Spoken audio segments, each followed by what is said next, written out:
Bueno, buenas tardes a todos, bienvenidos. Estamos en este ciclo de charlas llamada Economía en Acción. Mi nombre es Amelia Gibbons, soy profesora del Departamento de Economía. Bueno, los invitamos a esta charla que se llama Economía en Acción, que son charlas informales con los alumnos que solemos tener en forma presencial.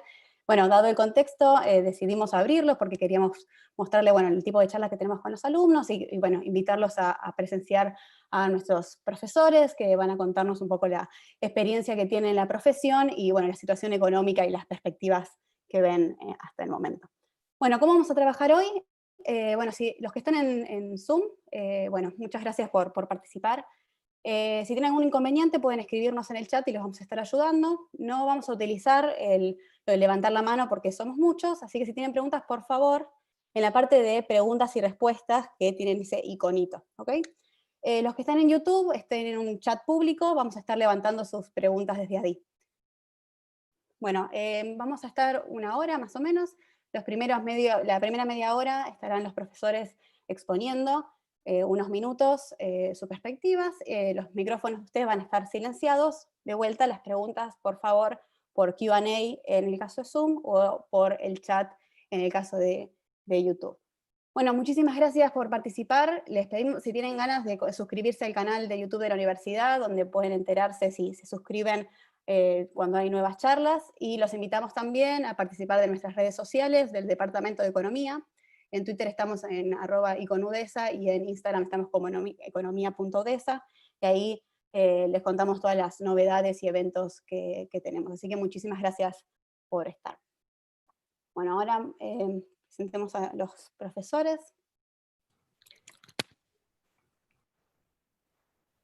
Bueno, hola, ¿qué tal, Damián? Buenas tardes. Jorge, José, y también está Ariel. Bueno, muchísimas gracias por estar acá con nosotros. También está Santiago Mosquera, que me va a estar ayudando con las preguntas. Él es licenciado de la UBA, hizo la maestría en Economía en San Andrés, y va a estar ayudándome con las preguntas que tengan ustedes en la audiencia, y se lo voy a estar presentando a los profesores en la segunda parte de la charla. Bueno, arrancamos con Jorge Baldrich. Él es el director de la carrera de Economía de la Universidad de San Andrés. Tiene una maestría en Economía en la London School of Economics y su especialidad es macroeconomía con énfasis en política de estabilización, coordinación macrofiscal, programación financiera del sector público y políticas presupuestarias. Tiene una vasta experiencia en el diseño y evaluación de políticas económicas en nuestro país y en el exterior como asesor en el Ministerio de Finanzas y organismos internacionales. Así que muchas gracias, Jorge, por estar y te escuchamos. Bueno, gracias Amelie, un gran gusto. Veo muchos alumnos y exalumnos en los participantes. Tantas veces que hemos compartido con ustedes los ciclos de Economía en Acción, ahora lo hacemos en nivel online, lo cual es un desafío. Básicamente lo que quiero hablar, tenemos poco tiempo, es tener una visión que combine una visión histórica de los procesos de crisis que llevan a fuertes subas en los déficits fiscales y las deudas, y la perspectiva de la crisis actual y centrarme en el caso de Argentina, básicamente en las perspectivas macrofiscales y el tema de la política monetaria, básicamente y fiscal de los últimos 3 meses, que creo que puede ser un valor agregado interesante como para gatillar después conversaciones. Voy a hacer un compartimiento de pantalla.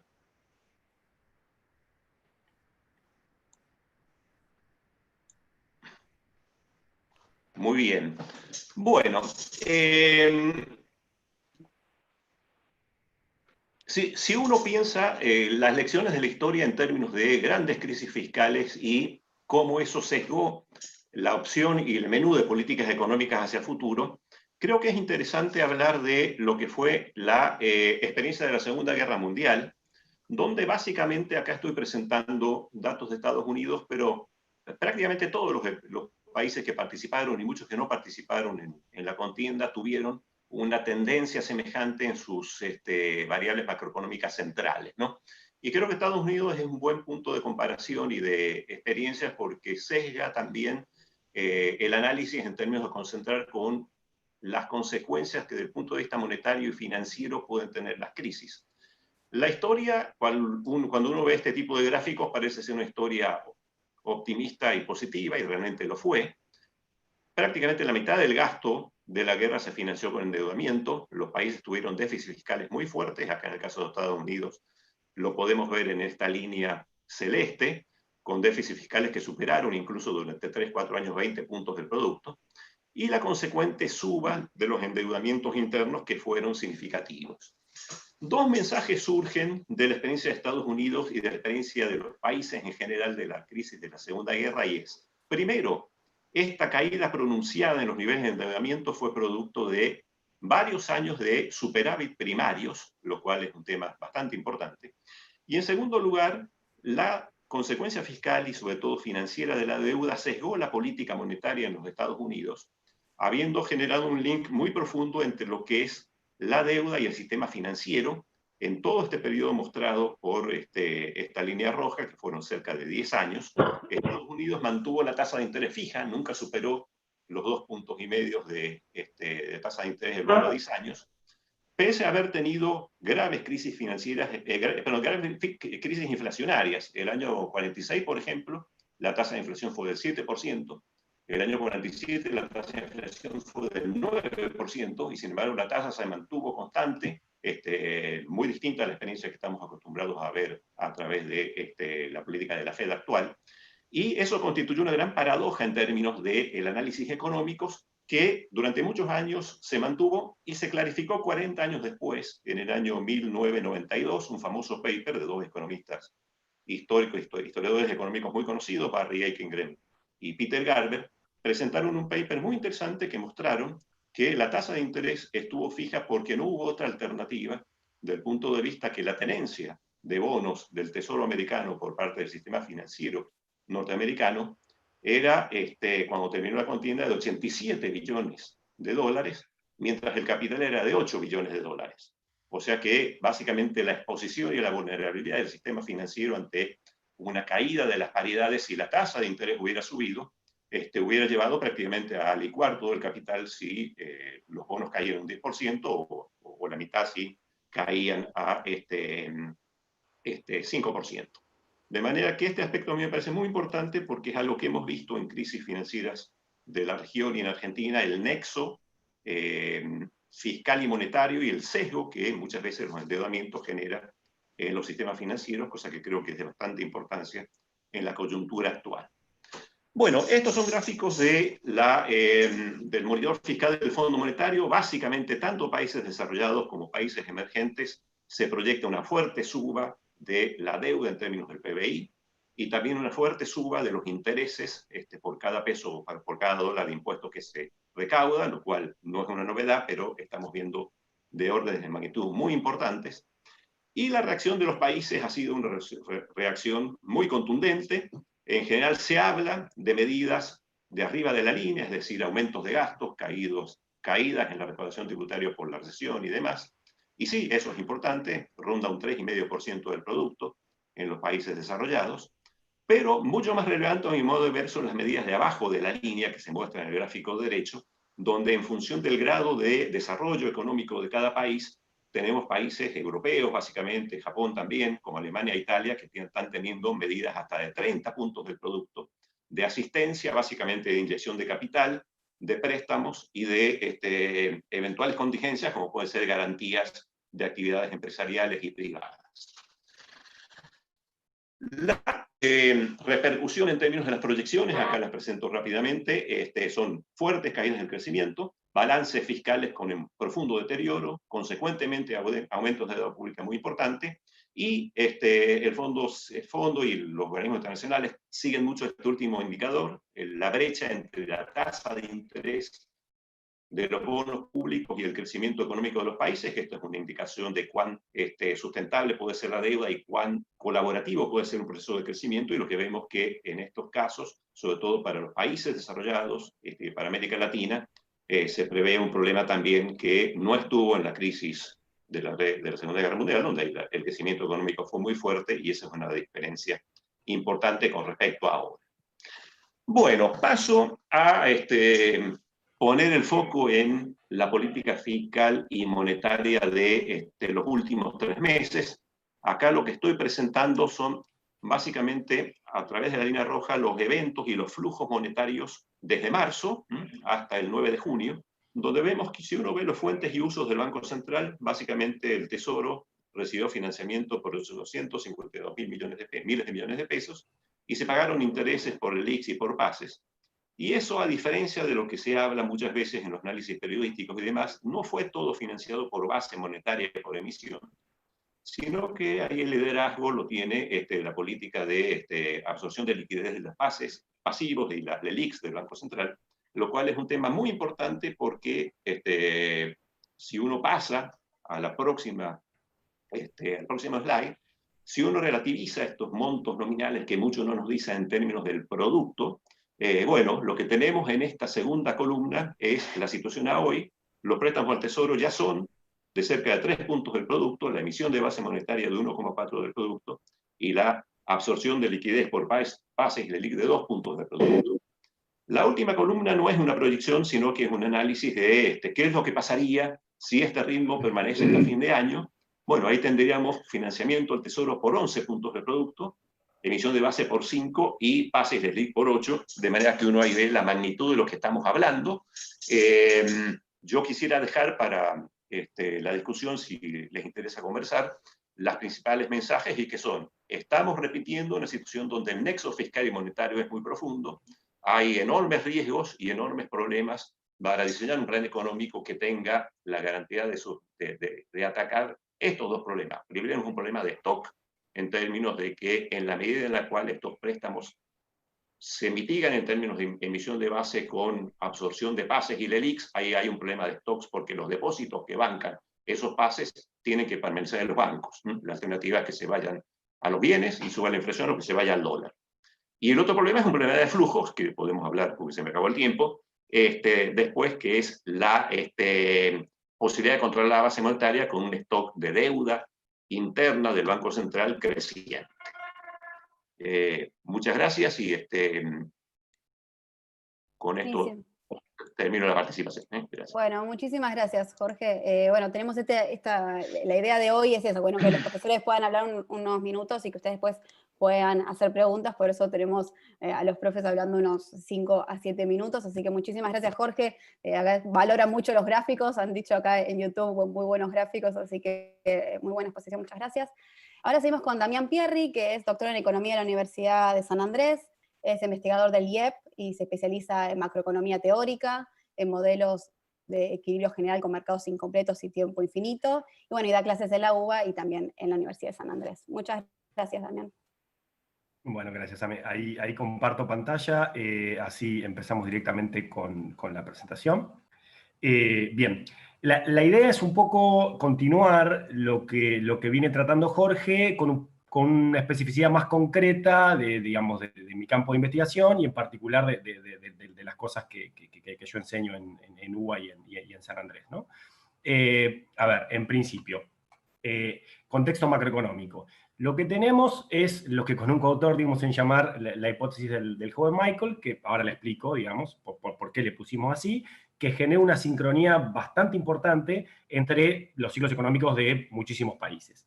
En particular, lo que vemos es simultáneamente ocurriendo recesiones, pero no solo recesiones corrientes, sino trayectorias acompasadas hacia adelante. O sea, todos los países están proyectando trayectorias de este estilo, A, B, C, siendo A el piso, B el rebote técnico y C la convergencia a la nueva normalidad, que, como bien decía Jorge, va a estar condicionada por lo que ocurrió debajo de la línea, porque, digamos, esos créditos que otorga el gobierno ahí tienen que ser repagados, entonces firmas y familias van a estar cargadas de deuda y la convergencia a la nueva normalidad va a ser lenta. Noten que la línea azul es más plana que la línea verde, que está caracterizada básicamente por el hecho de que vos tenés un rebote técnico porque tenés arriba de un 0, tirás algo, cualquier cosa que sea positiva, y eso te da una tasa de crecimiento muy alta, y es lo que estamos viendo ahora, qué sé yo, en algunos indicadores puntuales, tanto en Argentina como en el resto del mundo, ¿sí? En particular, el nombre de la hipótesis viene justamente por este tema de los Jackson 5, cuando Michael Jackson era joven, se llama ABC, de ahí vino el nombre de la hipótesis, ¿sí? En particular, esto implica ciclos económicos sincronizados, sin variaciones en el balance de pagos, pero sí en el ahorro interno. Si uno mira las series COVID, de la fase COVID, todas las cosas salen de la cancha. el COVID básicamente siempre te saca de escala. Pedido de desempleo, tasa de desempleo, actividad, balance fiscal, todo te saca del cuadro. Sin embargo, si uno mira las series de balance de pagos, en particular de la cuenta corriente, en particular del balance comercial, eso no ocurre. Yo tomé 3 países puntuales en los cuales eso es bien vívido, en particular Estados Unidos, Brasil y España, y aquí ilustré solamente Estados Unidos para que vean un poco de lo que estoy hablando. En principio, la línea negra ilustra el balance comercial, que son exportaciones menos importaciones, y la línea azul, básicamente la tasa de ahorro de las familias. La línea celeste claro es un claro shock COVID, lo cual puede parecer medio paradójico, porque digamos, las familias están ahorrando en un contexto de fuerte recesión. Sin embargo, esto en términos macroeconómicos genera un punto muy interesante para el financiamiento del Tesoro y genera algo muy específico de esta crisis que no tiene nada que ver con lo que uno espera ver en una crisis de balance de pagos típica de países emergentes. En particular, lo que tenemos acá es un fuerte impulso fiscal, acá siguen los datos de Estados Unidos, y eso se financia, entre comillas, básicamente con ahorro interno, generando lo que los economistas damos en llamar una equivalencia ricardiana pseudo, porque no es el canal clásico de la equivalencia ricardiana, en economías pequeñas y abiertas, que es un poco lo que enseño en el curso de grado de San Andrés, que abre el semestre que viene, es que típicamente uno observa una correlación positiva entre déficit en cuenta corriente y déficit fiscal, y la equivalencia ricardiana se da de patadas con eso, si uno tiene un modelo con equivalencia ricardiana, eso no pasa, y acá vemos que eso pasa, o sea que básicamente está pasando lo que dice que tiene que pasar la equivalencia ricardiana por un canal distinto al habitual, y eso es muy interesante desde el punto de vista de lo que le pasa al rendimiento de los bonos y lo que le pasa a los tipos de cambio, y es lo que vamos a ver a continuación. En particular, yo en este momento estoy trabajando en un artículo con un ex egresado de la casa, que está en el Departamento de Investigación del Fondo Monetario, que me prometió que me iba a estar escuchando, en el cual nosotros intentamos explicar cuáles son los beneficios de esta abundancia de ahorro interno y lo que le permite al Tesoro hacer para financiar esto, que es un shock claramente transitorio, en un contexto de abundancia de ahorro interno, en el cual el Tesoro tiene como objetivo primigenio proteger a las familias de grandes fluctuaciones en la tasa de impuestos. ¿Sí? Y la respuesta que tenemos con mi coautor es básicamente que acá hay espacio para hacer un manejo activo en el plazo de la deuda, que se llama debt maturity en inglés, y podemos observar algún empinamiento en las curvas de rendimiento, pero hay espacio para un manejo activo y para que el Tesoro se deslice sobre la curva, en particular emitiendo en el tramo largo, y eso de alguna forma, que nosotros explicamos en el artículo, descomprime las presiones sobre los ingresos corrientes de las familias en un típico caso de recesión. ¿Sí? Esa es nuestra respuesta y nuestra sugerencia en el contexto propio del COVID, ¿no? Un gran shock de gasto, gran necesidad de financiamiento, abundancia de ahorro interno, ¿cómo hacemos para hacer eso y calzarlo con un shock transitorio? En particular, con el manejo activo de la deuda. Bien. ¿Por qué la hipótesis del joven Michael es relevante para la Argentina? En particular, por sus implicancias sobre el tipo de cambio y las tasas de interés de los bonos. Algo que es muy típico de una crisis financiera canónica es que uno esperaría observar caídas en los precios de los bonos y devaluaciones del tipo de cambio. ¿Sí? Entonces, uno esperaría que los países que están afectados por este tipo de crisis se ubiquen abajo de ese gráfico, abajo a la derecha, de frente a la pantalla. Y lo que vemos es que se ubican en el centro y a la izquierda. Eso implica básicamente que los precios de los bonos están subiendo y que las tasas están bajando en un contexto de crisis financiera internacional en países emergentes, lo cual es una rareza flagrante.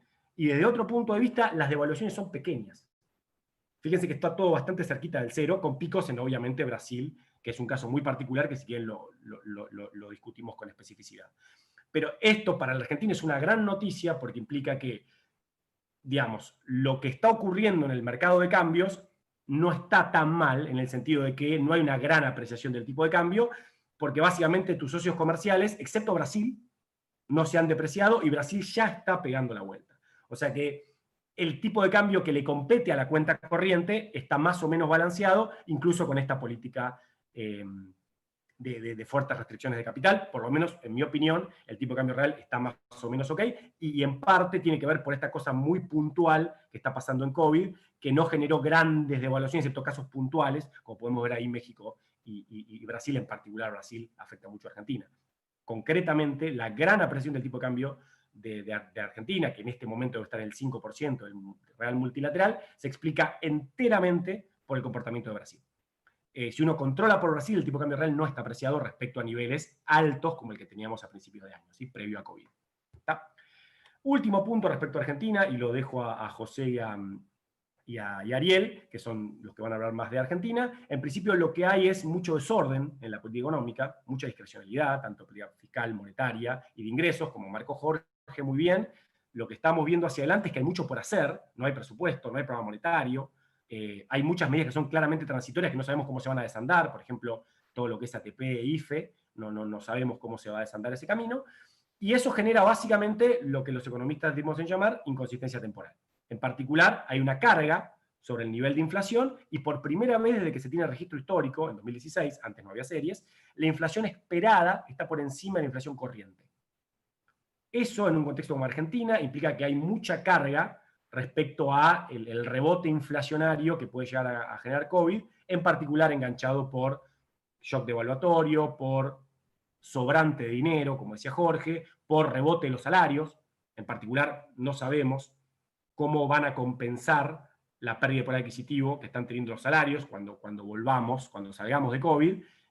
Nadie sabe cuál es la pauta de recomposición por pérdida de poder adquisitivo que van a negociar los sindicatos, y todo eso genera presiones latentes en el nivel de inflación y hace que por primera vez que tenemos registro histórico, las expectativas de inflación están por encima de la inflación corriente, lo cual es un gran problema para el Banco Central, que tiene que activamente manejar esas expectativas con un programa monetario que desconocemos.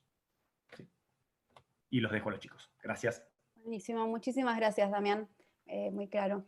Bueno, ahora seguimos con Ariel Korenberg, que es doctor en Economía de la Universidad Nacional de La Plata, es investigador del IEP, se especializa en productividad, fuentes de crecimiento económico, macroeconomía, competitividad, cuentas nacionales y estadística económica. Da clases en la UBA, en la UCEMA y también en la Universidad de San Andrés. Muchísimas gracias, Ariel, por estar con nosotros.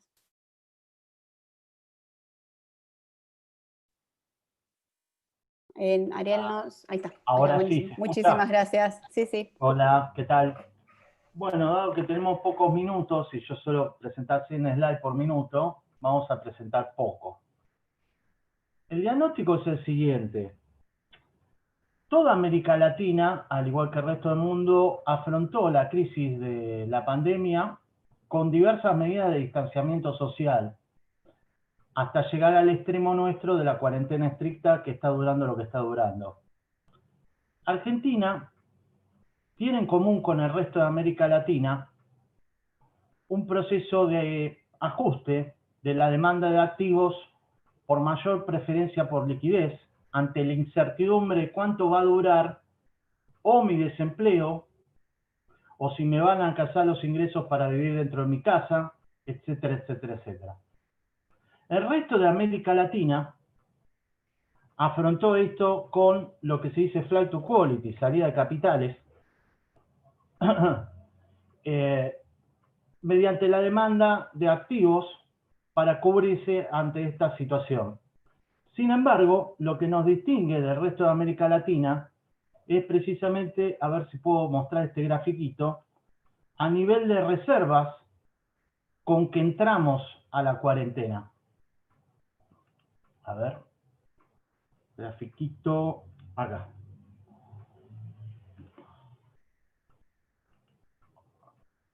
Precisamente Argentina tiene un nivel de reservas a producto, pero también otras medidas de reservas a importaciones, reservas con respecto al saldo de cuenta corriente, etcétera.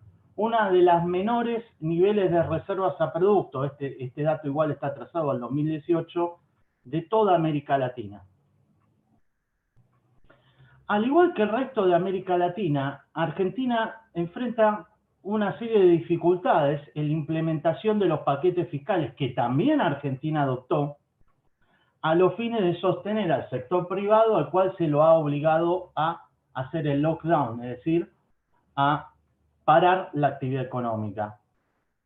Pero también Argentina se queda atrás, así como tenía pocas reservas con respecto al producto, 1/3 de lo que el resto de América Latina normal tiene como reservas a producto, el paquete fiscal implementado más allá de los problemas de implementación que son compartidos con el resto de América Latina, porque tenemos la característica de economía informal, cada vez más parecida al resto de América Latina de lo que teníamos hace unos cuantos años, es menor. Efectivamente, y acá tendría que haber más países, pero lo estamos actualizando y chequeando, gran parte de los países han invertido más de 5 puntos del producto en términos de lo que en Argentina se llama IFE y ATP. Argentina está invirtiendo entre 4 o 5 puntos del producto, al comienzo solo 3 puntos del producto, mientras países como Perú, Brasil, Chile ya están superando el 10%. O sea, en este caso, haber llegado a la pandemia y a la cuarentena con una fragilidad macroeconómica extrema, sin casi reservas netas en el Banco Central, también hemos llegado sin política fiscal independiente que permita aplicar los paquetes fiscales con la capilaridad con que las pymes necesitan esa ayuda económica en esta cuarentena estricta económica que no tiene fin. Y claro, esta característica que vale resaltar, sobre todo para aquellos no economistas, pero también para el resto de los economistas, recordemos, todos los países van a tener una crisis sanitaria, están teniendo una crisis sanitaria, todos los países de América Latina normal van a incrementar la deuda pública a tasas bajas gracias a que durante el boom de commodities ahorraron e implementaron políticas prudenciales, monetarias y fiscales que permitieron ahorrar en términos, por ejemplo, de reservas del Banco Central para moderar el impacto de la cuarentena y de la pandemia en sus respectivos países. Pero ninguno de los países, sacando Venezuela y quizá Nicaragua, están afrontando a la entrada de la cuarentena semejante crisis con 2 dígitos de inflación, ya superando el 50% anual, y como bien dijo recién Damián, con expectativas de inflación que superan el 50%. Entonces, para ir terminando, el dilema que afronta Argentina para mí es de un sistema corporativo inaugurado a mediados de los 40, a mediados de los 30 también, que ya no está dando respuesta productiva y de bienestar al pueblo argentino en general. Y eso lo demuestra este gráfico de nuestros antiguos intereses en términos de explicar a Argentina a largo plazo. Argentina ya el año pasado y el anteaño tenía niveles de productividad del conjunto de sus factores próximos a la década del 50. Eso demuestra la decadencia a la cual llega Argentina, no solo en términos de la macroeconomía de corto plazo que acabo de describir, y la diferencia fundamental que vamos a tener a la salida de la cuarentena en términos macroeconómicos. Me queda 1 minuto y medio. Entonces, tomando en cuenta estos dilemas que enfrenta Argentina, la herencia de la herencia de la herencia, y yendo más a la discusión de política económica, a todos estos dilemas, y ya yendo al súper corto plazo, le hemos agregado, con la intervención de Vicentín, hemos transformado el riesgo país, que todo país afronta, y que en términos estructurales es el doble de nuestro país vecino, en un riesgo de default que no se termina de concretar, pero ahora, con el caso Vicentín, en riesgo de expropiación. Esto es, que directamente va a afectar a la actividad productiva a largo plazo y que tiene que ver con el gráfico que les estoy mostrando. Gastamos los últimos cartuchos que disponíamos y reservas y ya no tendríamos la posibilidad, a diferencia de Uruguay, Brasil y otros países, de recurrir a nuestro verdadero prestamista de última instancia, que es el Fondo Monetario. Vamos a afrontar, y ya conclusión final, la salida de la cuarentena sin plan económico. En ese sentido, con estos dilemas, yo veo a futuro, y quizás José es experto en esto, y un gusto compartir con todos ustedes, Jorge y Damián también, yo lo que veo es que a la salida de la cuarentena es inevitable un tipo de cambio real muy alto que compense toda esta incertidumbre estratégica en términos de política pública que está afrontando Argentina. No solo en términos comerciales, sino de términos de expectativa. En la medida que no surja el plan económico del ministro de Economía que pueda implementar esto. Y veo más factible, entonces, lo veo factible, lamentablemente, una aceleración de la inflación tomando en cuenta los números monetarios, de sobrante monetario, que nos acaba de brindar Jorge también. Un gusto. Buenísimo, muchísimas gracias, Ariel. Bueno, ahora seguimos con José. Bueno, Ariel, recordá desconectar la pantalla, por favor. Bueno, Sí. Muchísimas gracias. Bueno, José es doctor en Economía en la Universidad de Buenos Aires, se especializa en macroeconomía, moneda y finanzas, es investigador principal del CONICET, es profesor plenario de macroeconomía y finanzas internacionales en la Universidad de San Andrés, recibió el premio CONEX en Desarrollo Económico y es miembro de la Academia Nacional de Ciencias Económicas. Muchísimas gracias, José, por estar en este ciclo de charlas. Tenés el micrófono apagado, José. Necesitamos que prendas el micrófono, por favor. Sí, Ahí está, creí que me ibas a habilitar. Es un gusto estar con ustedes aquí. Ya prácticamente todo lo importante se dijo, y yo pensé, bueno, tengo muy poco tiempo, ¿de qué voy a hablar? Entonces elegí dos gráficos, que se los voy a mostrar ahora.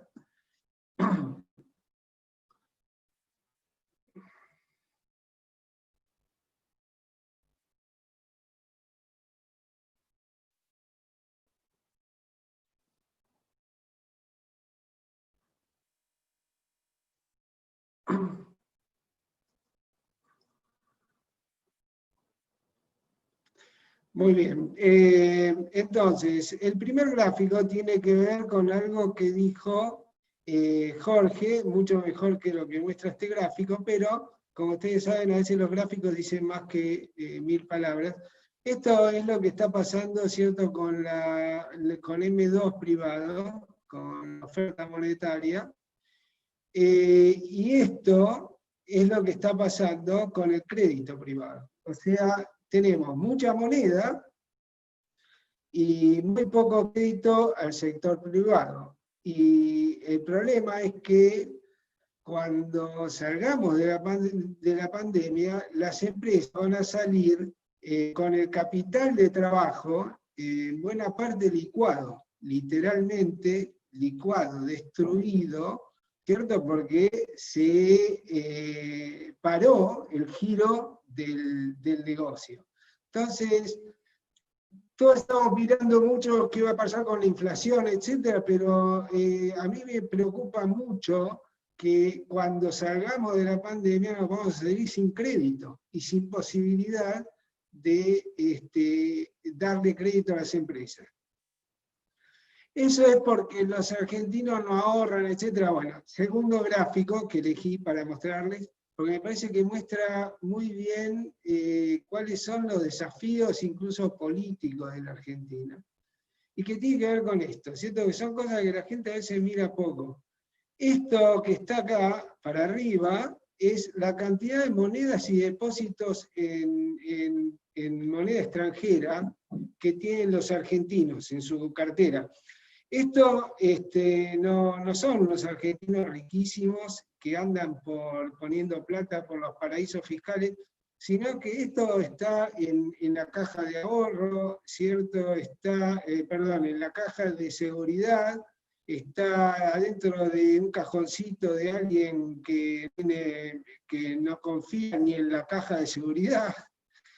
Hay unos chiquitajes, por decirle de alguna manera. Acá está el ahorro de los que ahorran, son 213.000 millones de dólares. Si yo tomara todos los activos de los argentinos, son 300.000 millones de dólares. Lo que está abajo, ¿cierto?, es la inversión extranjera, el stock de inversión extranjera directa. Fíjense que en el 2011 empieza a caer, y cae. Entonces, ¿qué pasa? Que ahora tenemos un stock que está alrededor de 40, 50.000 millones de dólares, O sea que los argentinos podríamos comprar todas las empresas extranjeras 5 veces o 4 veces. Es una locura, es algo que es un país que decidió poner sus activos afuera y vivir adentro, no existe eso. Entonces, si no damos vuelta a esto, ¿cierto? Es muy difícil que la Argentina pueda funcionar más allá de todos los problemas macroeconómicos que tenemos. ¿Y esto cómo se relaciona con el otro gráfico? Y bueno, porque justamente la parte de dolarización, ¿cierto? Lo que uno pone en dólares no lo pone en un banco y por lo tanto no genera crédito para el sector privado doméstico, que tiene una tasa de crédito doméstico a PBI que es de un país africano, ¿cierto? Es una tasa tipo 12%. Quería enfatizarles esta parte básicamente por el tema del capital de trabajo, etc. Y para, digamos, yo me había propuesto hablar un poco de la post-pandemia, entonces hice un cuadrito muy chiquito acá, porque me parece que es muy importante entender que hay una serie de políticas y de pasos que hay que dar para tener alguna esperanza de salir de esto. Como siempre ocurre, las crisis también dan oportunidades. Entonces, ¿qué son las cosas que uno no puede dejar de hacer? Dicho de otra manera, ¿cuáles son los pasos lógicos? No necesariamente, yo le voy a mostrar 3 pasos y con eso termino. No son necesariamente temporales, sino que son pasos lógicos. El primero, lógico y fundamental, es reducir el déficit primario. Vamos a salir con un déficit primario altísimo, controlar la emisión monetaria y contener la inflación. Esto de un día para otro no lo vamos a poder hacer de ninguna manera. Por lo tanto, necesitamos un programa de estabilización, ¿cierto?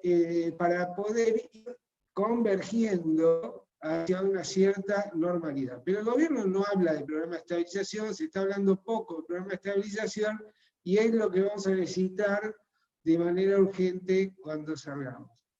Puse el arreglo con los acreedores, porque como ven ahí dice crítico. Si no arreglamos con los acreedores, todo esto la verdad es puro wishful thinking.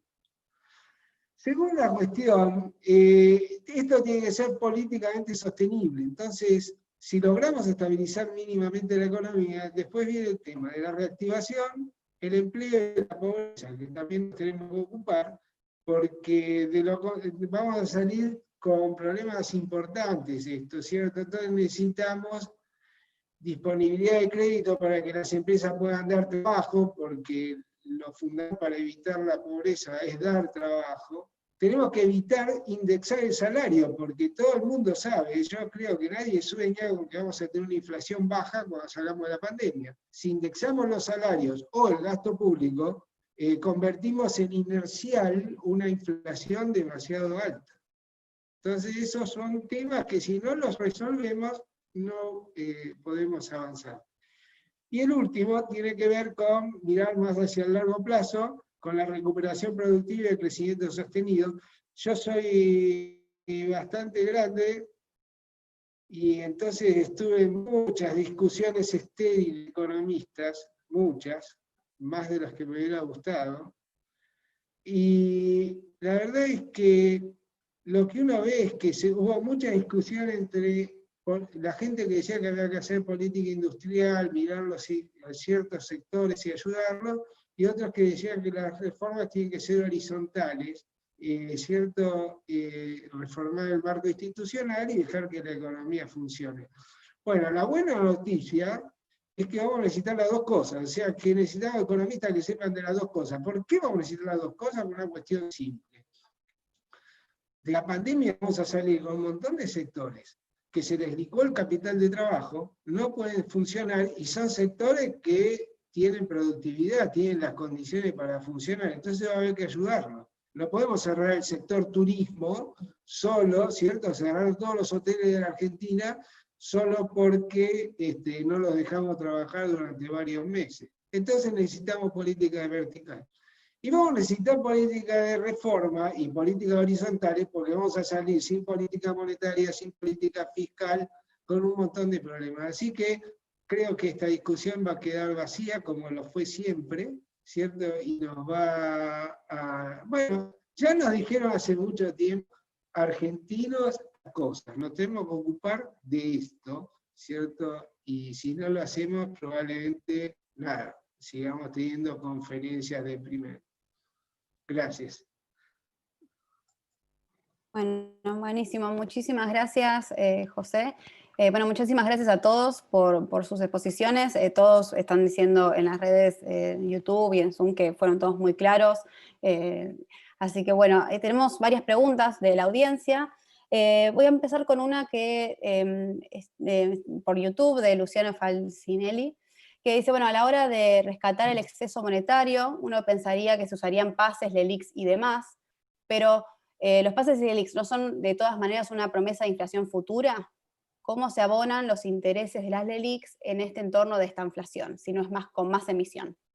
No sé si Jorge quiere contestar o si... Sí, cómo no, un gusto. Sí, una pregunta muy relevante. Proyecciones así más bien back of the envelope dicen que si todas las fuentes de emisión monetaria se pararan, salvo la remuneración de pases y LELIQs, estaríamos en un piso de entre 15 a 20% anual de emisión de base monetaria, lo cual es obviamente un desafío ante el primer objetivo que planteó José, que es la política de estabilización, ¿no es cierto? Comparto la preocupación de la pregunta y creo que acá la discusión central es no solamente cómo rescatar, eso quizás es demasiado ambicioso, sino cómo mantener dentro del sistema financiero estos depósitos que mostró José, que en definitiva son los que bancan los pases y los LELIQs. Lo que sabemos de las historias de crisis nuestras es que la sustitución hacia moneda extranjera y hacia bienes está siempre presente, de manera que eso ciertamente va a ser un desafío mayúsculo del plan de estabilización que el país va a necesitar en breve, ¿no? Yo tengo algo que agregar ahí, en realidad dos cosas. Uno que no quiero dejar de comentar respecto a lo que dijo José y algo respecto a la pregunta. En particular, el Banco Central hizo un cambio en el balance 2019 bastante relevante, que es que permitió evaluar a valor nominal las letras intransferibles, no importa, un detalle técnico. Eso, desde el punto de vista de la contabilidad del balance, implica un fuerte aumento patrimonial, implica que cualquier devaluación le pega muy bien al lado de los ingresos en el estado de resultado del Banco Central. Por lo tanto, cuando uno tiene que mirar el balance del Banco Central intertemporalmente, tiene que mirar tipo cambio real, oficial, versus tasa de interés real. La tasa de interés real es claramente negativa y el tipo de cambio real se está manteniendo, y al mismo tiempo acaba de aumentar el stock de activos en dólares, más no sea contablemente, de parte del Banco Central. Por lo tanto, la bola del LELIQs, desde el punto de vista del desborde cuasi fiscal, en mi opinión está bastante más controlada que lo que uno podría llegar a pensar en los 80, donde había 10 puntos de déficit cuasi fiscal. Entonces, desde ese punto de vista, que yo tenga miedo de que porque se esterilizan, no sé, porque el stock de activo remunerado del pasivo remunerado del Banco Central aumenta un 20% en un contexto en el cual la tasa de interés real es negativa y el tipo de cambio real se está sosteniendo, y una mejora contable del balance patrimonial en el balance del Banco Central, personalmente no me genera tanto estrés como el que se percibe en los medios, ¿verdad? Con esto de la bola de LELIQ y qué sé yo. Respecto a lo que mostró José, tasa interanual del M2 privado versus base monetaria, hay un tema puntual de normativa que el Banco Central no fue público, sino que uno tiene que mirar la norma, en la cual hizo los encajes endógenos. Esto es, que el requisito de liquidez es endógeno al ciclo. Y no solo al ciclo de crédito, sino al ciclo de retiros de efectivo. Los bancos pueden reducir sus encajes si tienen grandes retiros de efectivo por ventanilla, y el Banco Central autorizó no solo a través de mejoras en los cajeros, porque ahora vos podés retirar de cualquier cajero, sino que, y no te cobra nada, sino que amplió brutalmente el tope máximo de efectivo. Por lo tanto, no solo sube el M2 privado, sino que la cantidad circulante tiene un salto muy por arriba de la base monetaria. Eso le pega muchísimo a los encajes y hace que el crecimiento del M2 se despegue de la base monetaria, y eso se puede desandar, entre comillas, fácilmente cambiando la norma. Entonces, desde ese punto de vista, va a quedar un sobrante de dinero, pero el descontrol se controla haciendo lo que deshizo el Banco Central, haciendo los encajes endógenos, en particular a créditos COVID, a hora 12, etc. Por tanto, desde ese punto de vista, esa cuestión monetaria, personalmente no me vuelve loco. Pero bueno, era simplemente no quería dejar pasar de decir eso, porque es algo que a la gente la inquieta mucho. ¿Sí? Solo eso. Bueno, muchísimas gracias. Bueno, hay otra pregunta acá de Matías Gómez Ciber. Pregunta, todo lo que se dijo respecto a cómo Argentina estaba mal parada para recibir el shock por sus características particulares y cómo esto le impidió realizar algunas políticas necesarias para aliviar el efecto sobre los agentes económicos, ¿cómo se podría llevar a lo que propuso José para hacer a futuro? En especial porque varios de los problemas mencionados vienen desde hace tiempo. No sé si José querés contestar. Sí, yo lo que pasa es que la contestación no va a ser económica, sino política. Digamos. Creo que tenemos un problema de que no tenemos acuerdo político básico para poner de acuerdo en 3 o 4 cosas importantísimas, como por ejemplo qué instituciones presupuestarias vamos a tener. Entonces, por ejemplo, vos podés hacer todas las cuentas, Damián, pero al final del día, si eso fuera como vos decís, ¿para qué tenemos EPO?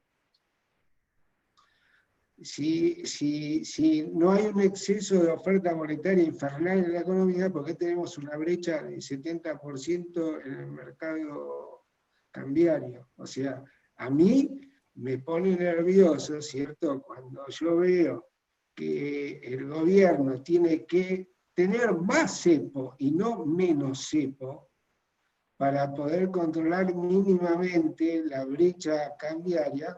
Yo no voy a negar lo que a vos te llevó a tu conclusión, pero mi conclusión, ¿cierto?, es un poco como más sencilla. Si yo tengo una economía donde no puedo aflojar mínimamente el cepo porque tengo una brecha enorme, me sobra dinero. Yo tengo 2 respuestas para eso. Una tiene que ver con el nivel de tasa de interés real, que está demasiado baja y estuvo castigando mucho el nivel de reservas, pues básicamente, digamos, el capital de fondearse con capital de trabajo, tomando caución para una firma es más barato que comprar ROFEX, por lo tanto hubo mucho adelantamiento de importaciones. Eso forzó un cepo bastante más fuerte que el que vos venías teniendo. Y la segunda respuesta tiene que ver con que el presidente de la Nación dijo que a él no le daba miedo entrar en default, porque un personaje que no sé quién es, le dijo que 40 países de ingreso medio iban a entrar en default, entonces a él no se tenía que despeinar si entraba en default. Lo dijo abiertamente en televisión pública. Por lo tanto, y estás en el medio de un canje de deuda. Entonces, en ese contexto, digamos, tenés un problema brutal de riesgo de crédito, donde tenés al presidente de la Nación diciéndole que a él no le va a temblar la mano si vamos a default. Entonces, en ese contexto, la dolarización podría no ser monetaria, sino simplemente podría ser portafolio y ya. Pero no niego que haya mucha gente que esté mirando los agregados y diga, che, esto cómo lo van a arreglar, el Banco Central no me está diciendo nada. Yo descarto que algo van a hacer, no sé qué, pero el problema ahí fue que tenés un problema de riesgo de crédito flagrante, que nadie sabe cómo se va a arreglar, y al mismo tiempo, por una cuestión supongo yo, de negociación, no vas a entrar, estás entrando en la cancha, si trabas livianito, te va a quedar el tobillo en la oreja, te van a matar, tenés que entrar fuerte a la cancha, entiendo que el presidente está jugando ese juego, pero es mi interpretación. Y eso hace que los bonos cotizan a paridad de 20%, 30%. Y eso hace que el riesgo país suba, porque el precio de los bonos en dólares bajan, y el dólar bursátil sube. Y eso no necesariamente tiene que ver con la emisión monetaria, en mi opinión. Y la demanda de dinero cae. Sí, la demanda de dinero cae fuertemente. Sí. Cae fuertemente. Igual, sí. Y si la demanda de dinero cae, sobra plata. Sí, pero de nuevo, el ratio circulante a PIB no está tan mal. O sea, está más o menos estable en 6-7%. Y te digo, o sea, el ratio circulante no es chicana, pero el circulante está subiendo muchísimo. Y la velocidad de circulación de dinero está cayendo porque estás totalmente encepado, encepado de movilidad, ¿no? Encepado por COVID. Entonces ahí el canal... COVID. Claro, entonces ahí... En el pasado no fue fácil de manejar. En el pasado no fue fácil de manejar. Claro, yo lo leo, una ustedes lo situación vivieron, como entonces yo esta. lo respeto. Sí, Yo lo leí. el pasado fue difícil y es cierto, el Banco Central ha tenido esta política de encajes, el tema, por ejemplo, de depósitos que se captan y la diferencial con el IC también va en esa dirección, ¿no es cierto?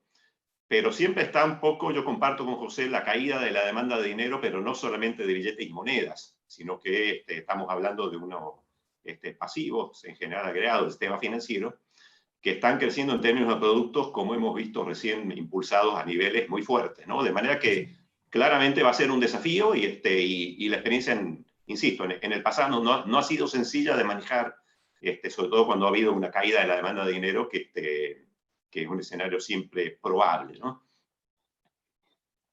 Quisiera, no sé si tengo espacio probablemente para la diferencia entre Damián...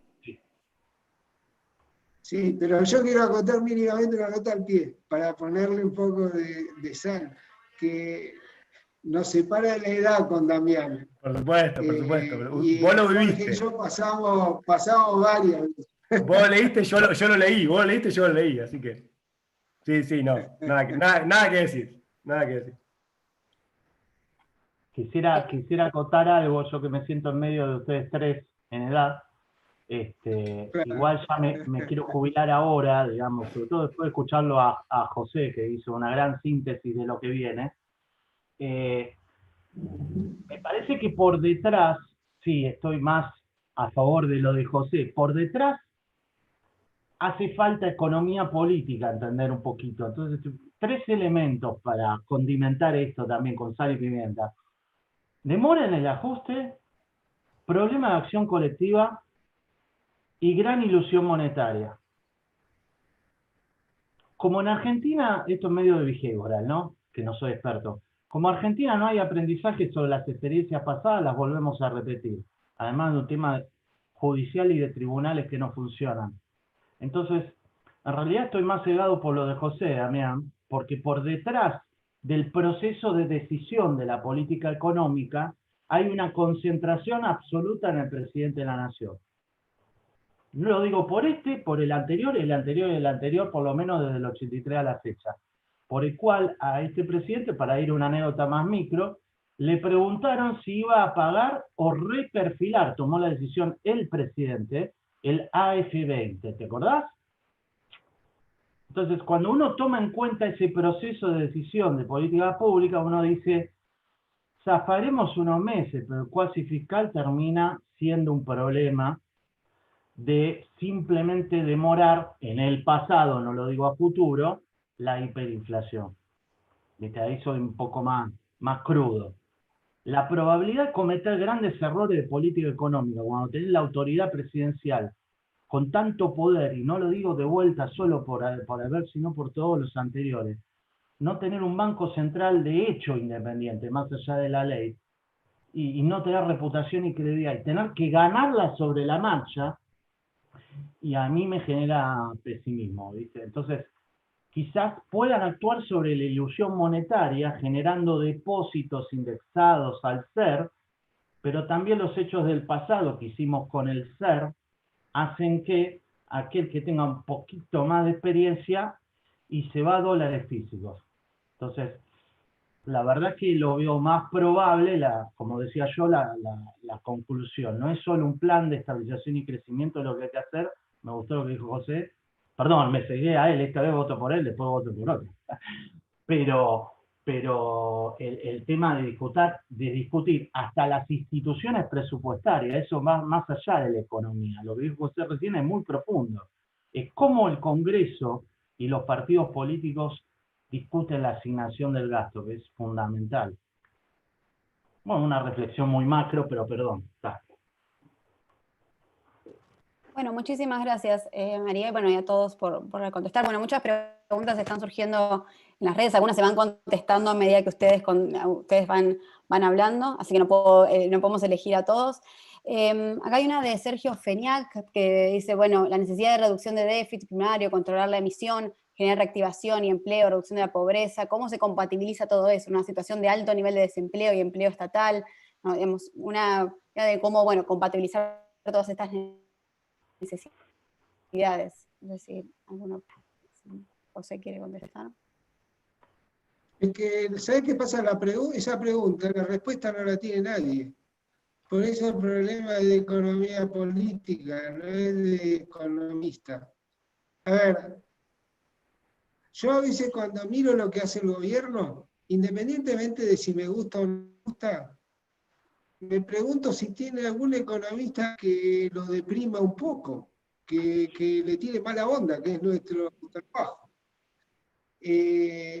A ver, en marzo del año que viene, cuando pensemos qué vamos a hacer, vamos a tener el PBI, con suerte, porque esto está calculado con una caída del producto de 9% este año.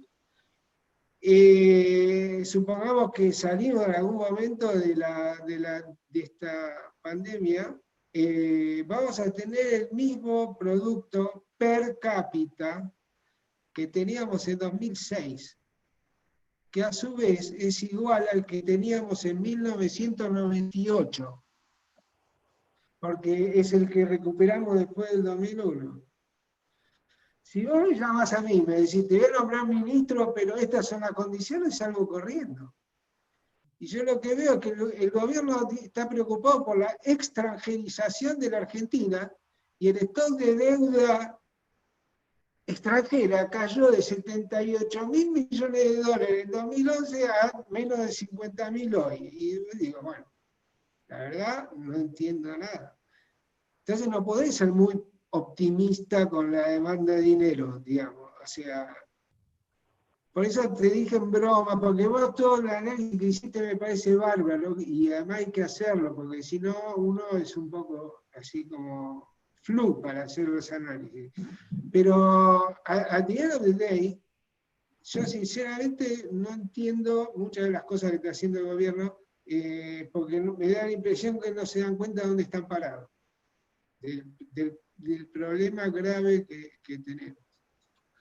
Incluso te digo, yo no creo que los argentinos no aprendan de las experiencias anteriores. Yo creo que aprendieron que hacer free riding es mejor que cooperar. Y eso es lo que los lleva a todos nosotros a trabajar de manera antisocial. Pero no porque seamos malas personas o no tengamos memoria. Al revés, es como lo que te dije antes, yo tengo la memoria de la inflación. La viví, no me la contaron. Entonces, cada vez que veo cosas parecidas a esta, y me preocupa. Porque yo te hago una cuenta simple. ¿Cómo no me voy a preocupar de la inflación? Suponte que yo salgo, yo estoy de nuevo en marzo del año que viene, voy pasando, ¿viste? Porque antes decía enero, pero por cómo viene la mano que quieren ponerla, ¿cierto? Alargar esta cuarentena, etcétera, digo, voy corriendo el arco un poco. Ahora lo puse en marzo, así que ponele que en marzo estamos más tranquilos para pensar. ¿Cómo haces para parar la emisión monetaria? No podés, porque para parar la emisión monetaria tendrías que tener déficit primario cero, ¿cierto? No lo veo. Entonces vas a tener que seguir emitiendo sí o sí. Entonces yo parto de la base que voy a tener que seguir emitiendo. ¿Cómo hago para que no sea una hiper, que sea algo que yo pueda ir manejando? Entonces soy mucho más modesto, digamos, en pensar qué es lo que podemos hacer, porque tenemos mucha más restricción. Y creo que si no hay acuerdos políticos básicos, la verdad es que vamos a seguir así free riding y el país va a seguir cayendo el per cápita. Buenísimo, muchísimas gracias, José, por esa respuesta. Me preguntan por YouTube, Carlos Mangiorotti, si tiene sentido comparar conductas previas al COVID. La referencia a lo pasado pareciera que no se ve cambios en las conductas futuras. ¿Creen que la no pandemia no modificará esas conductas?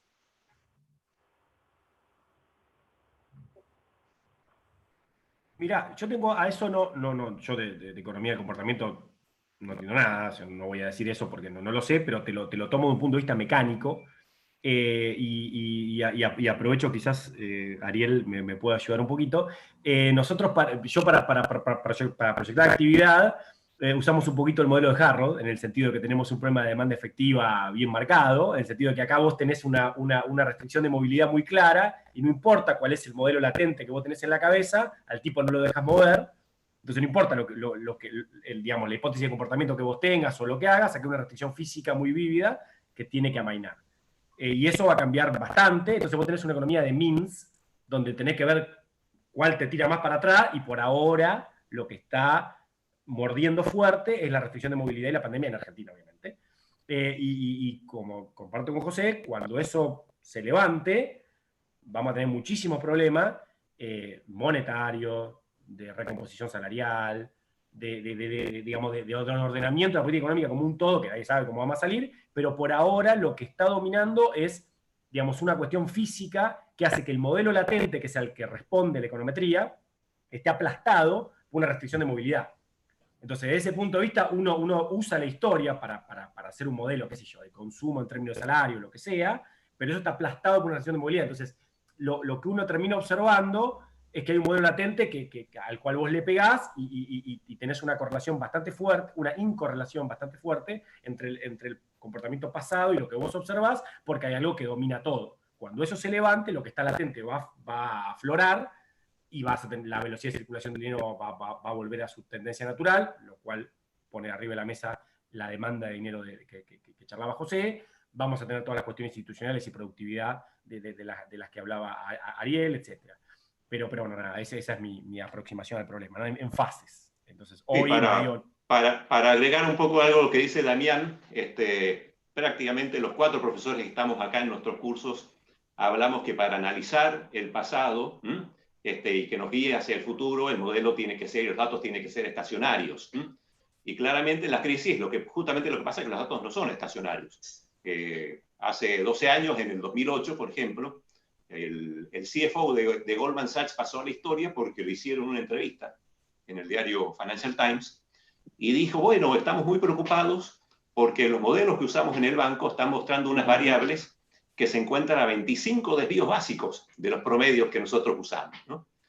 Y si uno hace la cuenta, bueno, estar a 25 desvíos básicos de la media implica estar en una situación donde la probabilidad antes del evento era de 0,134 ceros y un 3. O sea, la probabilidad era 0.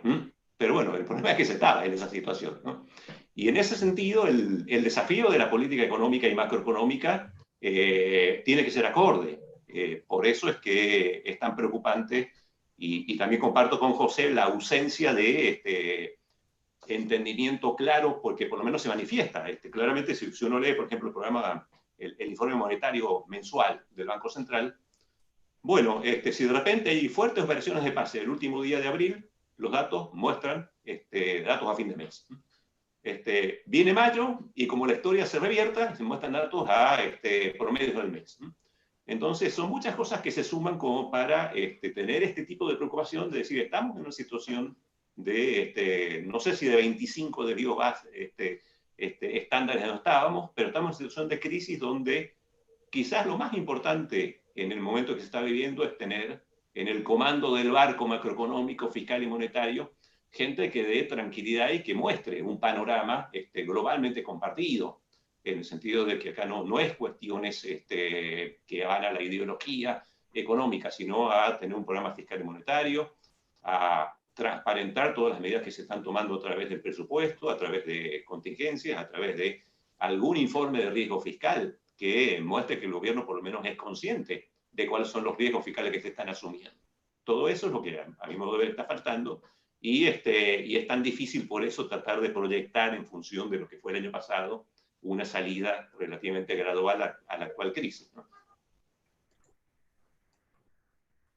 Sí, a mí, ya que estamos en lo que le decimos a los alumnos, a mí me gusta decirles que el sentido común tiene que privar antes que cualquier cosa que nosotros le enseñemos.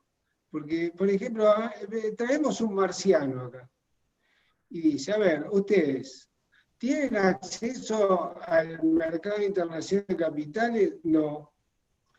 Buenísimo. Entonces, si quieren financiar un déficit de cuenta corriente, porque pongámonos la mejor hipótesis, porque tenemos buenos proyectos de inversión.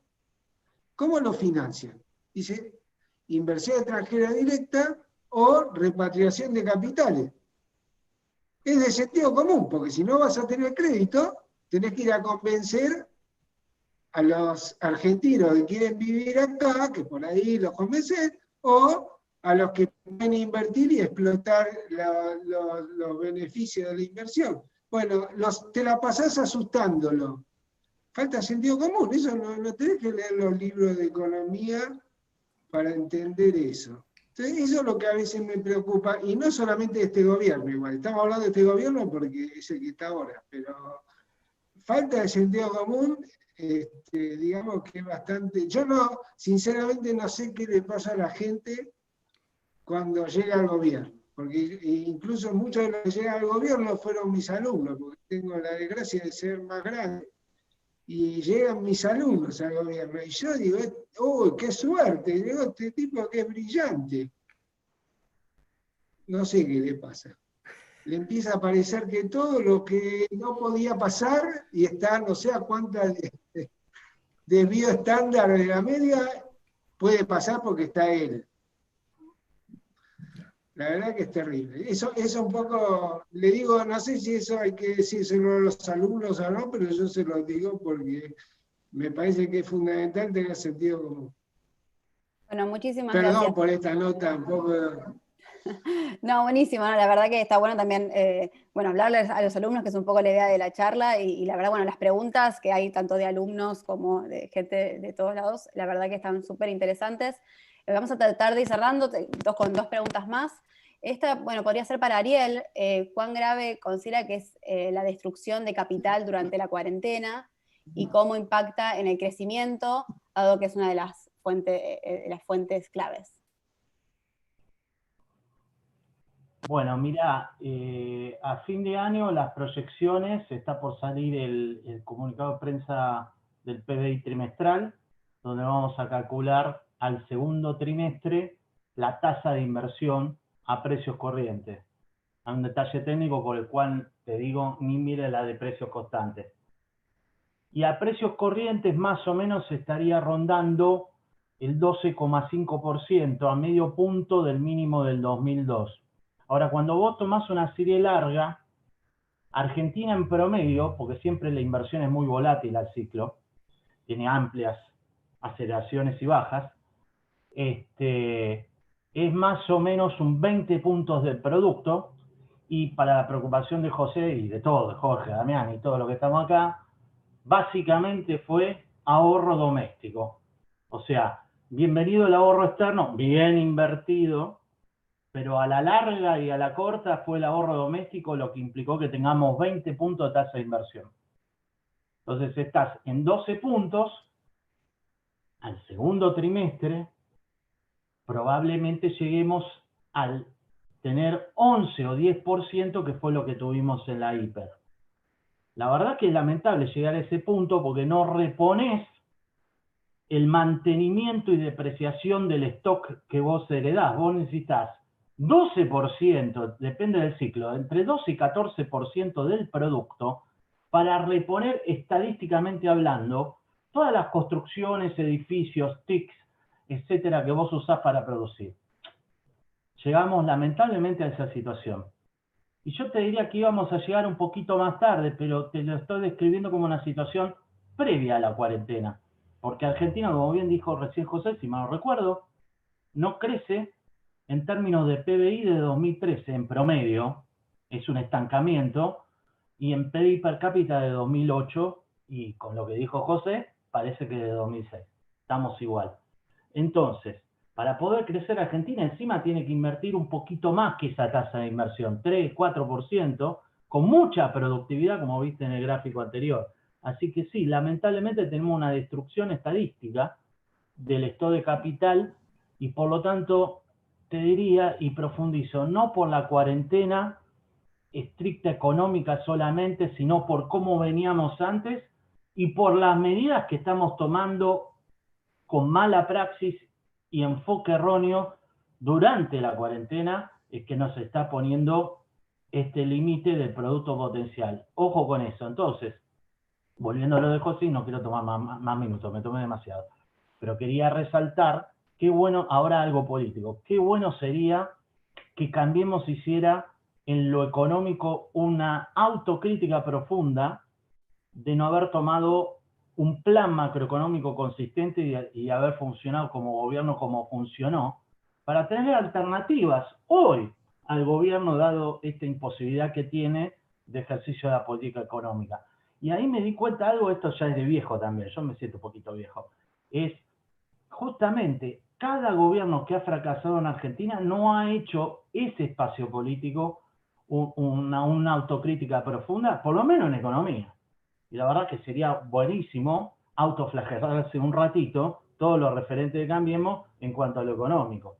¿Para qué? Porque estamos en una democracia y la gente necesita tener opciones y visión hacia adelante. Buenísimo, muchísimas gracias Ariel por esa respuesta y bueno, gracias a Diana García Álvarez que hizo la pregunta. Y bueno, para ir cerrando, acá Tomás Arias, que estuvo preguntando varias cosas, pero bueno, agarramos esta pregunta para cerrar. Dice que el próximo año en términos políticos es importante, ya que hay elecciones en medio término. ¿Cuáles serían los riesgos de no implementar un programa de estabilización en el año 2020 y dejarlo para el año siguiente? ¿Creen que las posibilidades de que el país se enfrente a una hiperinflación son reales o el riesgo es ingresar en un régimen de alta inflación?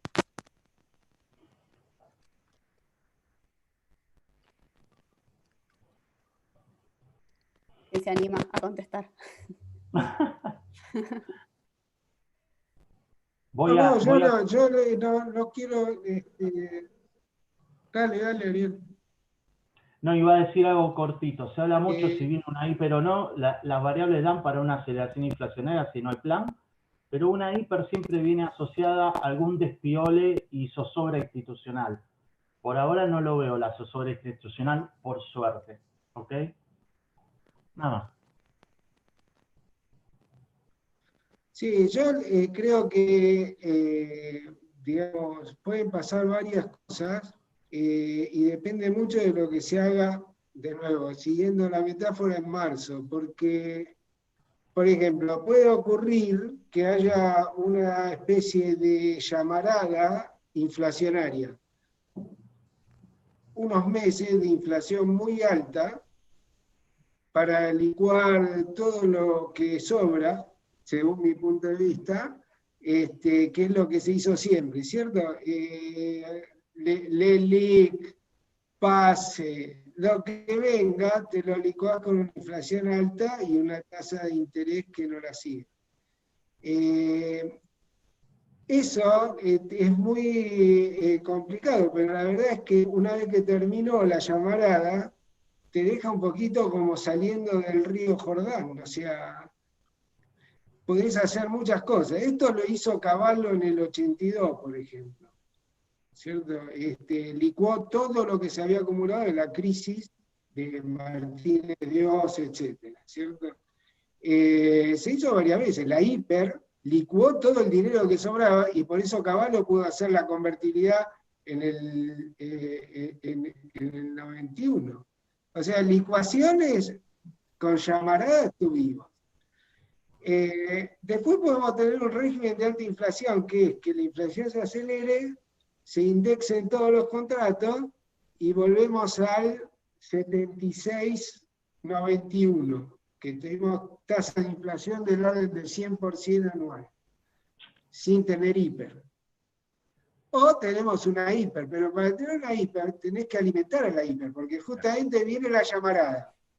Te quema todo el dinero, lo tenés que reponer el dinero. O sea, tenés que seguir emitiendo. Y eso por ahora yo no lo veo tampoco. Digamos. Más bien veo como la llamarada o el régimen de alta inflación o haces un programa de estabilización para que no haya llamarada. Una llamarada inducida por una devaluación, por ejemplo. Es que la devaluación te la induce el mercado. Cuando vos tengas el dólar en 160 pesos, la gente te va a poner los precios a 160 pesos.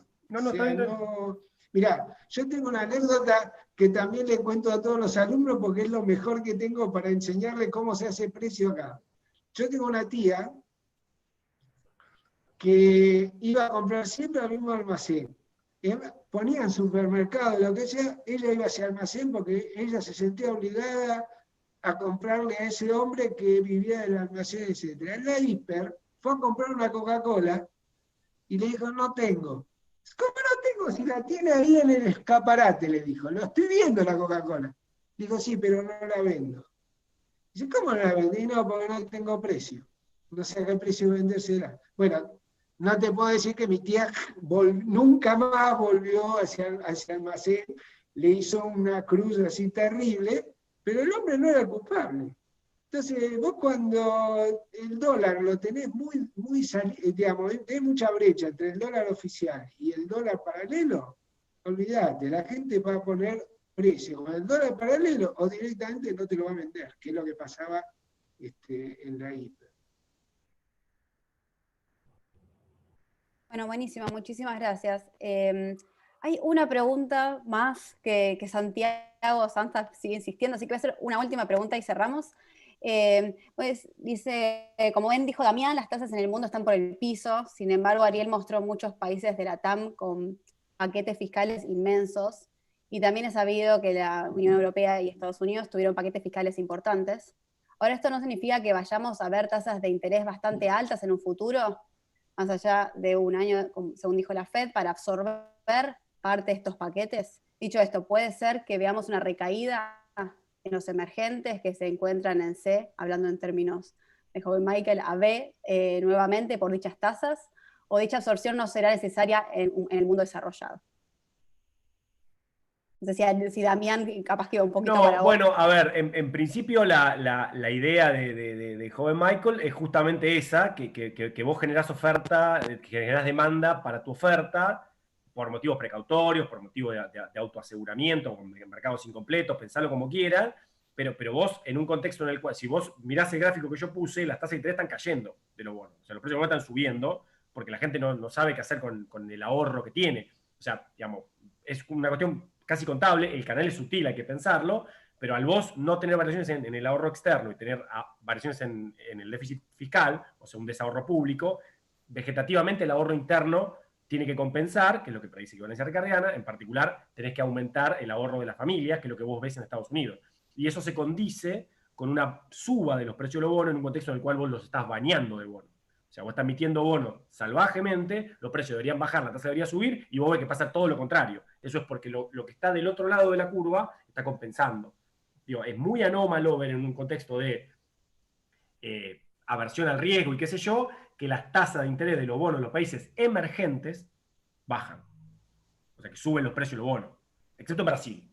Brasil es una cosa muy especial, que nada, que no vamos a hablar de Brasil, pero excepto Brasil, el resto, si ven ese gráfico, todas las tasas están bajando y los precios de bonos están subiendo. Eso podría llegar a ser, entre otras cosas, porque en macro la identificación siempre es parcial, eso es parte de lo que hacemos en el curso de macro avanzada en la maestría, la identificación siempre es parcial, estás viendo un pedazo de la pata del elefante y yo te la explico diciéndote que te aumente el ahorro interno y ya. Pero es una explicación medio de academia y no sé si el resto de los profes tiene algo que decir más de, como dice José, del sentido común. No, ahí tengo una obsesión colateral a tasa de interés, pero como la pregunta tiene que ver con urgente, lo tiro, me aprovecho de la pregunta. Digamos, a largo plazo, una de las preguntas ahora a corto plazo es si los países emergentes vuelven a tener, y no es una pregunta para nosotros, porque las bonanzas las manejamos mal. O sea, esto es para el resto de América Latina. Con esta tasa de interés, si en algún momento van a volver a reaccionar los precios de las commodities. Entonces, si vos esperás que la tasa suba, también pensémoslo en términos de precio de las commodities por el tema del lado financiero del precio de las commodities en dólares. ¿Ok? Esto es para abundar en tu pregunta y agregar más dilemas. O sea, vos tenés toda América Latina ahorró con el auge de commodities con tasas bajas de interés, con un mundo creciendo. Ahora, es clave cómo va a crecer la economía mundial en términos de las letras, como dice Damián, a los fines de que entre China y Estados Unidos, a ver cómo nos demanda commodities a futuro, digamos. Ahora, yo no creo que la tasa de interés reaccione a corto plazo para arriba, la verdad que no creo, no sé qué dicen ustedes, Jorge también, y Damián o José, digamos. Sí es clave para nosotros no se entender advierte mucho. No se advierte mucho preocupación por suba de tasas de interés. Diría que el énfasis está centrado en la recesión. Claro. Y sí, con respecto a América Latina, y creo que tiene que ver con la pregunta anterior, los países van a ir a un ajuste fiscal primario. Los análisis de sostenibilidad de la deuda, en general lo que se muestra es la ecuación de la dinámica de la deuda de la restricción presupuestaria, pero siempre se combinan con una política, con una reacción fiscal, una función de reacción fiscal, que los análisis econométricos son muy consistentes. Cuando sube la deuda, la suba de deuda es la principal variable significativa y muy económicamente relevante para explicar la política fiscal y básicamente el balance primario. Yo creo que los países van a ir a un balance primario para atacar el endeudamiento creciente. Y con respecto a la pregunta anterior, creo que eso también va a tener algún tipo de sesgo con respecto al escenario que Argentina enfrentaría en el supuesto de que por el año político se desgaste algún tipo de decisión y se demore. Yo no veo el país en un contexto internacional donde las tendencias son a mejorar la sostenibilidad fiscal, a tratar de hacer un poco lo que vimos que fue la experiencia después de la Segunda Guerra Mundial, teniendo una política, digamos, a contrapelo de eso, a costo cero en términos reputacional y también de apoyo externo, que eso uno puede decir que en el gobierno actual para alguna gente puede no ser relevante, pero cuando uno lo adiciona a lo que ustedes y mis colegas comentaron, eventuales problemas de desempleo creciente y esta inflación que no se recupera, ahí las demandas pueden cambiar, ¿no? De manera que yo sí veo un escenario muy abierto y complejo en términos de opciones de política. Bueno, buenísimo. Muchísimas gracias a los 4 oradores, a todos los que hicieron preguntas súper interesantes. Tuvimos que seleccionar algunas y muchísimas gracias a los profesores por contestar. Muchas gracias Santiago Mosquera, que estuvo también acá en el backstage con el tema de las preguntas. Pero bueno, muchas gracias a todos, gracias por estar. La verdad que hubo muchísima participación y muchísimas gracias por esta participación. Bueno, saludos a todos. Chao, saludos.